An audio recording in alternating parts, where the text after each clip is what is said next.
Hello, Just Too Good here, and LEGO Avatar 2 sets were revealed on LEGO Shop at Home. There's a total of 5 sets releasing in January 2023, specifically January 1st, and these will contain some spoilers if you're into the Avatar lore. Me personally, I'll watch the second film and see if that will make me want to rewatch the first one or whatever. We'll see how much that impresses me. But let's talk about the LEGO sets themselves, because I love Angry Birds the movie sets, and that movie was a piece of crap.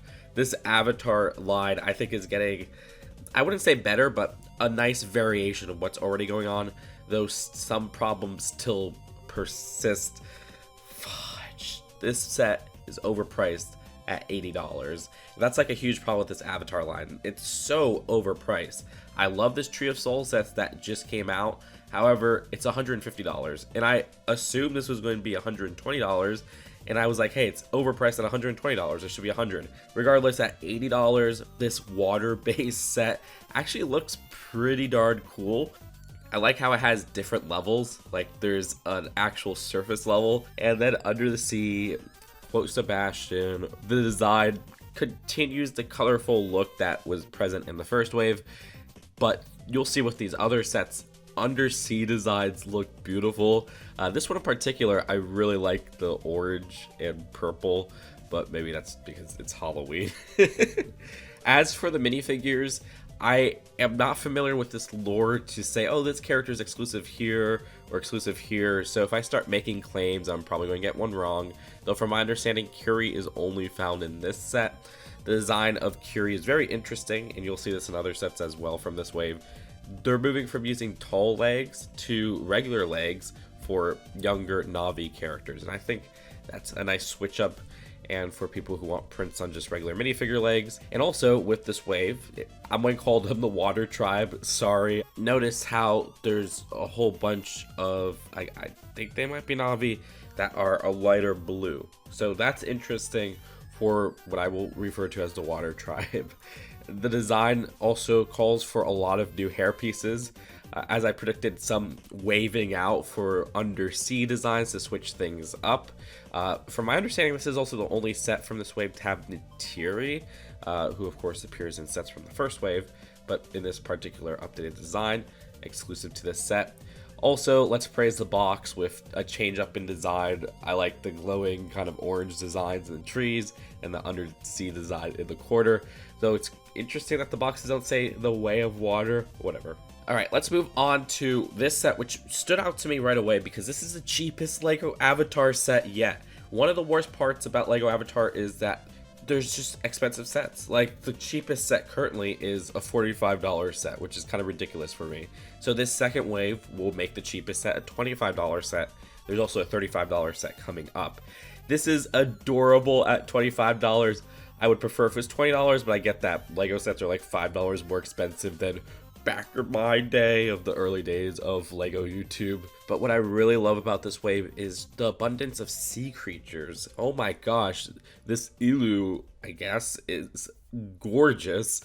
I love this serpent-like design at the front. Are those pieces from the basilisk? Whatever. I love the pattern going on there. They look a lot better using these that specific material, which I don't entirely love, than when they use them on the flying creature. I think this is one of the best usages, even within this wave. And then you got a nice abundance of just colorful underwater design with a small reef, which this is one of the most colorful of the wave. This is a very strong, cheap set. Again, a little overpriced, but just that $5 overprice that I would expect from a 2023 LEGO set. Give us more cheap licensed sets, LEGO. Like, they'll do idea sets of fantastic licenses, but I also want to see cheap counterparts because not everybody could afford those. Regardless, that $35 set I referred to earlier is another great sea creature. Overwater on the front of the box, but it seems like these creatures go underwater and overwater. Regardless, the design of this, again, looks really good with how they use the plastic wings.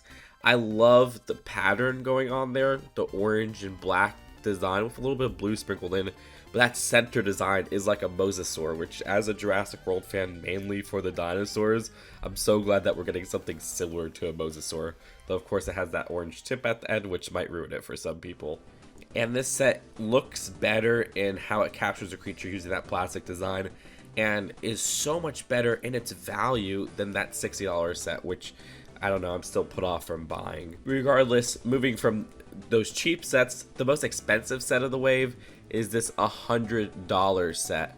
And my gosh, the price for this, not terrible.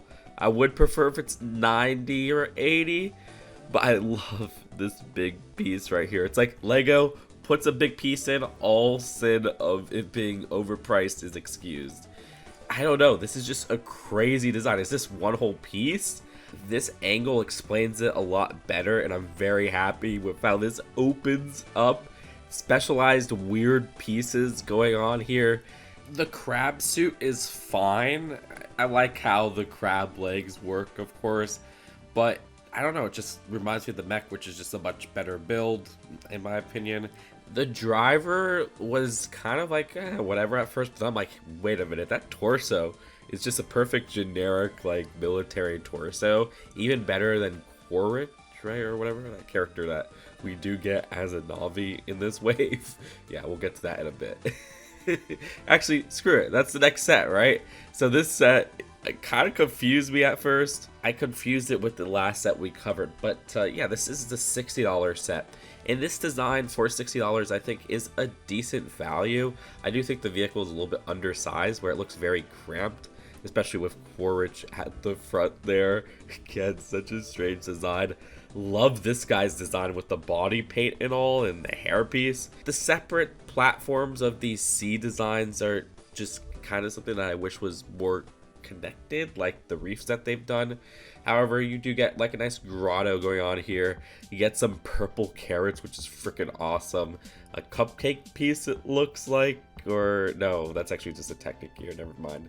And some more of those spring green designs. And then a freaking stingray, which I always love stingrays in general. So getting a design in this set that's exclusive to this set so far is freaking awesome. The bow and arrow piece, man, Lego, are you teasing some Lord of the Rings stuff? That's awesome. I really like that piece. The color scheme on that stingray looks even better from the back box design. So yeah, for $60, not the best value, but I think this is a set I will definitely get. I just like a lot that's going on here, and even if sometimes I confuse it with that larger set, which has a ridiculous thing about it, I think this is overall a better set than that larger set. It's just that, in my opinion, I like weird things in Lego sets, so I want to buy the larger set first, personally. Regardless, I think that's it. I gotta get more rest. Let me know in the comments which is your favorite from the bunch. This is a very interesting wave for me. Personally, my favorite is probably the cheapest set. It just looks the best out of the bunch for me, and it's the best value. Again, faves in the comments, subscribe for more LEGO news and commentary, and I'll see you guys later. Peace out. Bye.